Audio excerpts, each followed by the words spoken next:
بسم اللہ الرحمن الرحیم۔ قیدیوں کی رہائی کا معاملہ۔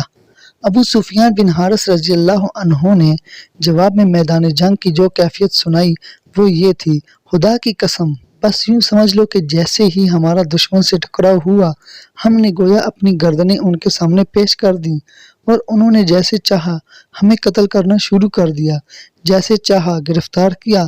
پھر بھی میں قریش کو الزام نہیں دوں گا، کیونکہ ہمارا واسطہ جن لوگوں سے پڑا ہے وہ سفید رنگ کے تھے اور سیاہ اور سفید رنگ کے گھوڑوں پر سوار تھے۔ وہ زمین اور آسمان کے درمیان پھر رہے تھے۔ اللہ کی قسم، ان کے سامنے کوئی چیز ٹھہرتی نہیں تھی۔ ابو رافع رضی اللہ عنہ کہتے ہیں، یہ سنتے ہی میں نے کہا، تب تو خدا کی قسم وہ فرشتے تھے۔ میری بات سنتے ہی ابو لہب غصہ میں آ گیا۔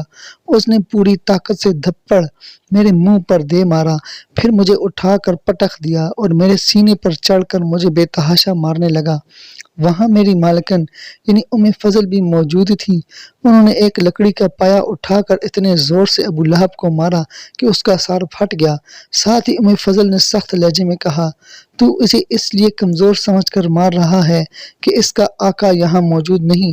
اس طرح ابو لہب ذلیل ہو کر وہاں سے رخصت ہوا۔ جنگ بدر میں اس قدر ذلت آمیز شکست کے بعد ابو لہب 7 روز سے زیادہ زندہ نہ رہا۔ طاعون میں مبتلا ہو کر مر گیا۔ اسے دفن کرنے کی جرات بھی کوئی نہیں کر رہا تھا۔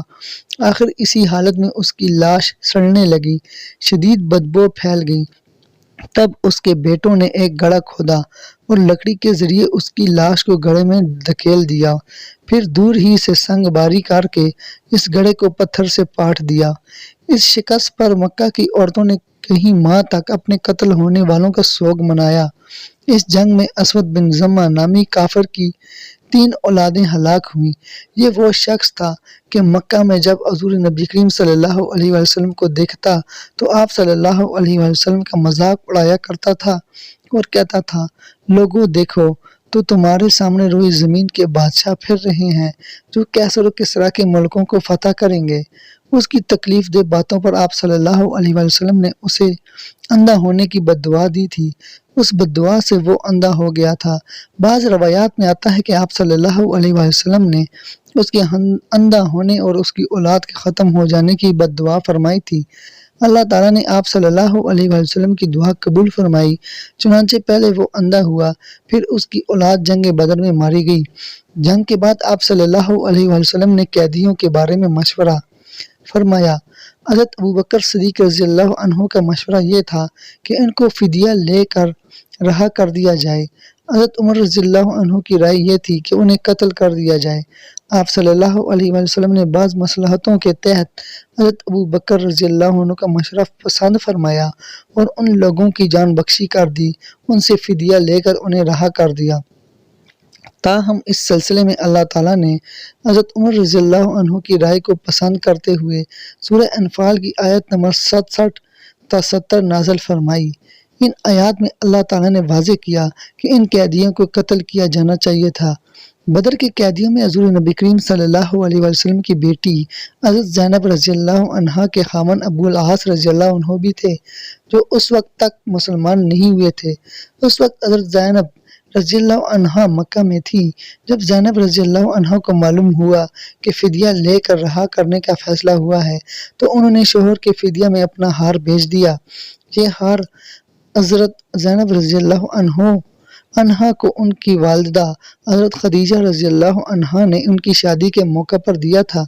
فدیے میں یہ ہار ابو العاص رضی اللہ عنہ کا بھائی لے کر آیا تھا۔ اس نے ہار حضور نبی کریم صلی اللہ علیہ وسلم کی خدمت میں پیش کیا۔ ہار کو دیکھ کر حضرت صلی اللہ علیہ وسلم کی آنکھوں میں آنسو آ گئے۔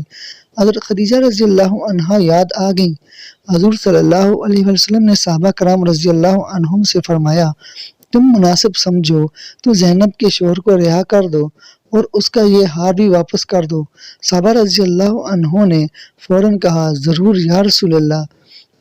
چنانچہ ابو العاص رضی اللہ عنہ کو رہا کر دیا گیا اور زینب رضی اللہ عنہا کا ہار لوٹا دیا گیا۔ البتہ آپ نے ابو العاص رضی اللہ عنہ سے وعدہ لیا تھا کہ مکہ جاتے ہی وہ زینب رضی اللہ عنہا کو مدینہ بھیج دیں گے۔ انہوں نے وعدہ کر لیا۔ یہاں یہ بات بھی واضح رہے کہ حضرت زینب رضی اللہ عنہ کی شادی ابو رضی اللہ عنہ سے اس وقت ہوئی تھی جب حضور صلی اللہ علیہ وسلم نے اسلام کی دعوت شروع نہیں کی تھی۔ جب حضور صلی اللہ علیہ وسلم نے اسلام کی دعوت شروع کی تو مشرکین نے ابو العاص رضی اللہ عنہ پر زور دیا تھا کہ وہ حضرت زینب رضی اللہ عنہا کو طلاق دے دیں، لیکن انہوں نے ایسا کرنے سے انکار کر دیا۔ البتہ ابو لہب کے دونوں بیٹوں نے حضور اکرم صلی اللہ علیہ وسلم کی بیٹیوں حضرت رقیہ رضی اللہ عنہا اور حضرت کلثوم رضی اللہ عنہا کو طلاق دے دی تھی۔ ابھی صرف ان کا نکاح ہوا تھا، رخصتی نہیں ہوئی تھی۔ جب نبی کریم صلی اللہ علیہ وسلم کو معلوم ہوا تھا کہ ابو العاص رضی اللہ عنہ نے مشرکوں کا مطالبہ ماننے سے انکار کر دیا تو حضور اکرم صلی اللہ علیہ وسلم نے ان کے حق میں دعا فرمائی تھی۔ ابو العاص رضی اللہ عنہ غزوہ بدر کے کچھ عرصہ بعد مسلمان ہو گئے تھے۔ حضرت زینب رضی اللہ عنہا کو لانے کے لیے مدینہ منورہ سے حضرت زہر بن حارثہ رضی اللہ عنہ کو بھیجا گیا تھا۔ ابو العاص رضی اللہ عنہ نے وعدے کے مطابق انہیں ان کے ساتھ بھیج دیا۔ اس وقت تک حجاب کا حکم نازل نہ ہوا تھا۔ اس طرح وہ مدینہ آ گئیں۔ راستے میں کافروں نے رکاوٹ بننے کی کوشش کی تھی، لیکن ابو العاص کے بھائی ان کے راستے میں آ گئے اور مشرک ناکام رہے۔ قیدیوں میں حضرت خالد بن ولید رضی اللہ عنہ کے بھائی ولید بن ولید رضی اللہ عنہ بھی تھے۔ انہیں ان کے بھائی ہشام اور خالد بن ولید نے رہا کرایا۔ ان کا فدیہ ادا کیا گیا۔ جب وہ انہیں لے کر مکہ پہنچے تو وہاں انہوں نے اسلام قبول کر لیا۔ اس پر ان کے بھائی بہت بگڑے۔ انہوں نے کہا، اگر تم نے مسلمان ہونے کا ارادہ کر لیا تھا تم وہی مدینہ میں کیوں نہیں ہو گئے تھے؟ بھائیوں کی بات کے جواب میں حضرت ولید بن ولید بولے، میں نے سوچا اگر میں مدینہ منورہ میں مسلمان ہو گیا تو لوگ کہیں کہ میں قید سے گھبرا کر مسلمان ہو گیا ہوں۔ اب انہوں نے مدینہ منورہ ہجرت کا ارادہ کیا تو ان کے بھائیوں نے ان کو قید کر دیا۔ حضور اکرم صلی اللہ علیہ وسلم کو یہ بات معلوم ہوئی تو ان کے لیے قنوت نازلہ میں رہائی کی دعا فرمانے لگے۔ آخر ایک دن ولید بن ولید رضی اللہ عنہ مکہ سے نکل بھاگنے میں کامیاب ہو گئے۔ آپ صلی اللہ علیہ وسلم کے پاس مدینہ منورہ پہنچ گئے۔ ایسے ہی ایک قیدی حضرت وہب بن عمیر رضی اللہ عنہ جو بعد میں اسلام لائے نے بھی غزوہ بدر میں مسلمانوں سے جنگ کی تھی اور کافروں کی شکست کے بعد قیدی بنا لیے گئے تھے۔ وہب بن عمیر رضی اللہ عنہ کے والد کا نام عمیر تھا۔ ان کے ایک دوست تھے صفوان رضی اللہ عنہ۔ ان دونوں دوستوں کا تعلق مکہ کے قریش سے تھا۔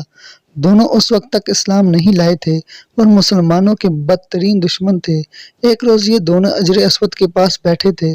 دونوں بدر میں قریش کی شکست کے بارے میں باتیں کرنے لگے۔ قتل ہونے والے بڑے بڑے سرداروں کا ذکر کرنے لگے۔ صفوان نے کہا، اللہ کی قسم ان سرداروں کے قتل ہو جانے کے بعد زندگی کا مزہ ہی ختم ہو گیا ہے۔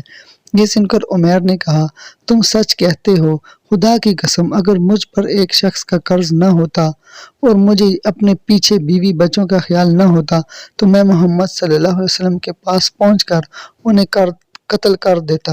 معاذ اللہ، میرے پاس وہاں پہنچنے کی وجہ بھی موجود ہے۔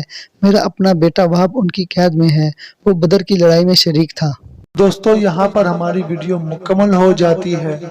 ہم نے جو پڑھا اور آپ دوستوں نے جو سنا، اللہ تعالیٰ اس کو قبول فرمائے۔ اور آپ دوستوں سے یہی کہوں گا کہ آپ اس کو لازمی شیئر کیا کریں ہماری ویڈیو کو، تاکہ آپ کو بھی اس کا ثواب مل سکے اور جتنے دوست دیکھیں گے ان کو بھی ثواب مل سکے۔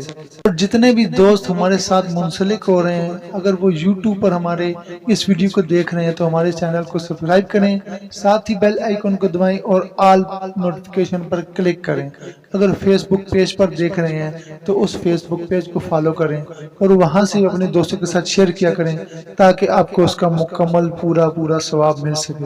تو انشاءاللہ ملیں گے اگلی ویڈیو میں، تو آپ انتظار کیجیے۔ اپنا خیال رکھیے گا اور آپ سے اجازت چاہتے ہیں۔ اللہ حافظ۔ اللہم صلی علی محمد عبدک ورسولک وصلی علی المؤمنین والمؤمنات والمسلمین والمسلمات۔